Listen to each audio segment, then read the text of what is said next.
Are you a beginner motorcycle rider who's convinced they can start on a full-size bike? I got a jam-packed rant explaining that it's probably not a good idea, so stick around. But first, let's roll the intro.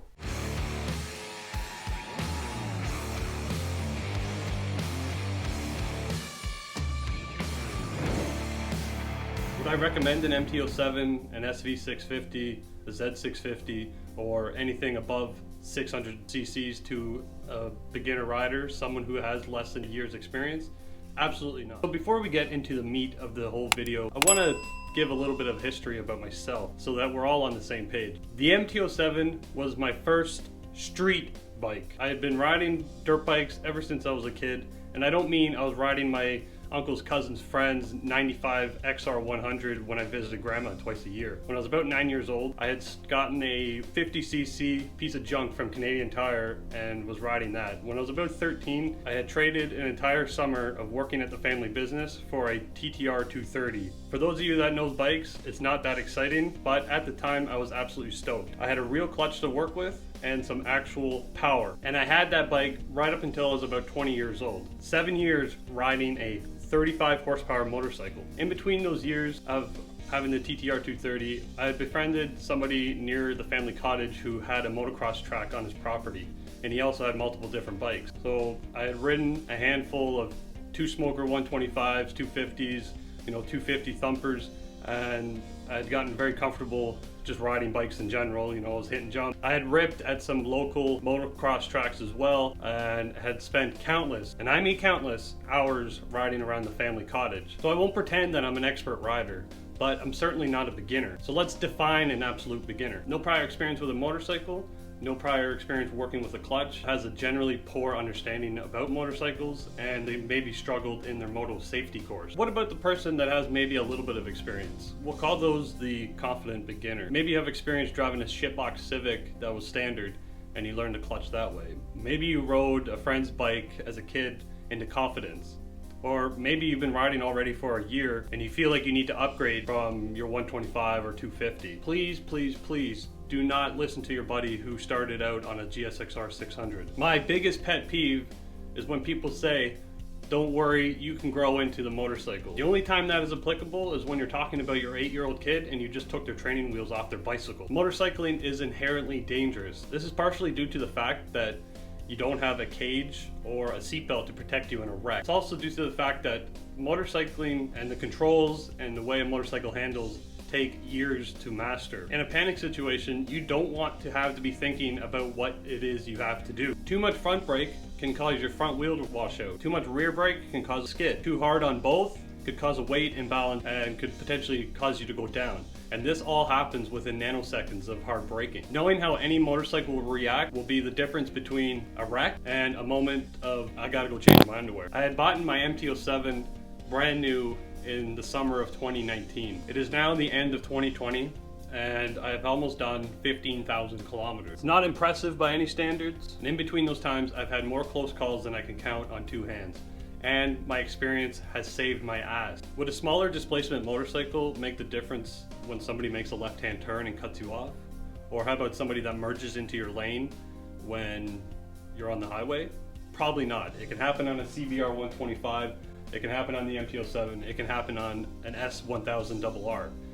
But the difference being is that an experienced rider will not push their limits, and they'll be able to anticipate what somebody is about to do. A beginner rider has a multitude of things that they got to worry about. They got to worry about their clutch, their front brake, the rear brake, gears, which gear you're in. Adding in traffic can just complicate the matters all that much more. And having to worry about so many things going on, it doesn't matter if you're on an MT-07 or an MT-03 or an R6 or whatever it is you're riding.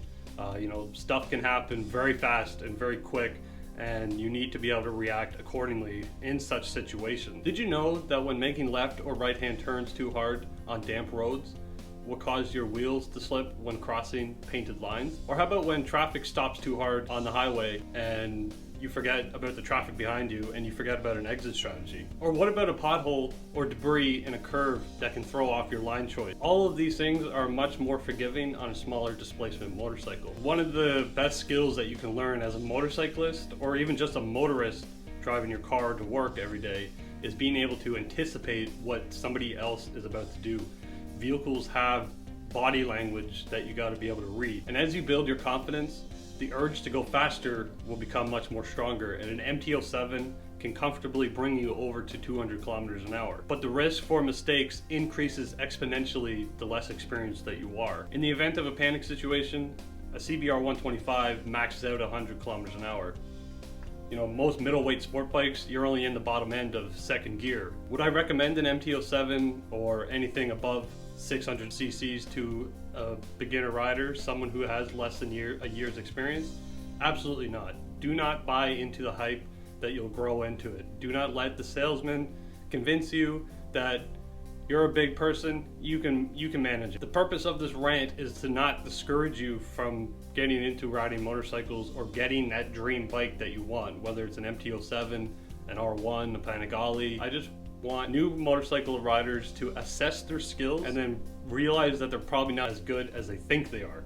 I have years of riding motorcycles and I have the experience, but I also know that there's always room for improvement and there's always something to learn. Yeah, you might be able to tame the throttle, but when you tip over in low speed maneuvers on that $10,000 plus motorcycle, or your rear tire slides out, or there's sand in a corner that causes your rear tire to slide out, or you brake too hard and you go down, I would much rather go down on a bike that I paid $2 to $3 grand for than a bike in the 10K plus range. And guess what? As a new rider, you're going to go down. Someone that tells you that they haven't gone down is either lying or somebody you shouldn't take advice from. As a new rider, I want to ensure that you learn properly and at a comfortable pace. Someone that takes time to learn everything that there is to master about motorcycles will be riding longer than the squid who jumps on an R1 fresh out of the moto safety course. So just because you start on a smaller bike and you keep that bike for a couple of years, you shouldn't be ashamed of it.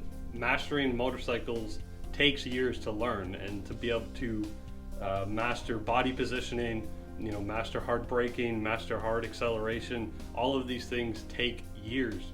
Please do not buy into the hype of buying a full-size motorcycle as your first bike. And once you've learned to push that CBR 250, the Ninja 300, maybe a Rebel 300 or an MT-03, or maybe a Harley Street 500 to the absolute max, and I mean hard accelerations, hard braking, braking in curves, you've mastered slow speed maneuverability, then you can consider upgrading. Because also in these formative years, you'll also learn what type of motorcycling you want to do. Maybe you want to spend countless hours on the highway. Maybe you're only going to use it for your commute to work. Maybe you want to be bombing it down some dirt trails and dirt roads. Or maybe you just might find out that motorcycling is not for you. So with starting with a smaller bike, it'll help you narrow down your bike choice for the specific type of riding that you're going to want to do. I'm saying all of this as an experienced motorcycle rider who has gone down more times than I can count. And I just want everybody to start safely and to learn the absolute basic. But nobody ever talks about defining what a beginner is. So if you're, like I said, if you're just somebody that just started, you know, you only got a year experience, you really don't know a whole lot about motorcycling, then no, the MT-07 is not a good starter bike, and neither is any bike that's over 500 cc's. Very fast, they're very quick, they accelerate very hard, the handling is totally different, braking is different, and there's just a whole lot of variables that can go into just mastering the machine and then being able to be safe on the road as well. Because we all know the roadways are not safe to begin with. So if you're a beginner rider who just passed their moto safety course, please, please, please consider starting on a smaller displacement motorcycle. Keep that bike for a couple of years, master it, and then upgrade. Don't jump on a brand new bike thinking you'll grow into it, because something's gonna go wrong, and hopefully, it is not catastrophic. I would much rather see you on a smaller bike than something that you can't handle. It will ensure a safer experience for all of us that's on the road. So if you made it this far, please consider subscribing. And if you got something useful out of this video, give it a thumbs up. Or maybe you're a beginner who started on a turbo Busa and you don't like it and you're offended. Give it a thumbs down. But either way, thanks for watching, and until next time, ride safe.